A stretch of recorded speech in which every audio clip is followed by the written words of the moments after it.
عمر سعد بھی لشکر گاہ کی طرف جا رہا تھا کہ ایک قاصد آیا۔ اس نے ابن زیاد کا حکم نامہ دیا۔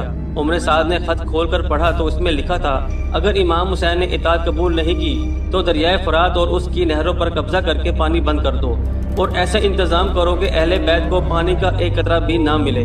عمر سعد نے شمر سے پوچھا کہ کس کو اس کام پر مامور کیا جائے؟ شمر نے کہا، عمر بن حجاج کو، وہ ایسا شخص ہے کہ اہل بیت کو پانی کا ایک قطرہ بھی نہیں دے گا۔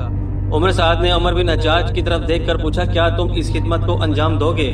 عمر بن حجاج نے کہا کہ اگر انعام کی امید ہو تو ہر خدمت انجام دینے کو تیار ہوں۔ عمر سعد نے کہا کہ صلہ ضرور ملے گا، تم 500 سوار لے کر پانی پر قبضہ کر لو۔ چنانچہ اسی وقت عمر بن حجاج 500 سوار لے کر دریائے فرات پر پہنچا۔ اس نے دریا کے کنارے اور نہروں پر اپنے سپاہیوں کو متعین کر دیا، کیونکہ اس سے پہلے پانی پر قبضہ نہیں ہوا تھا۔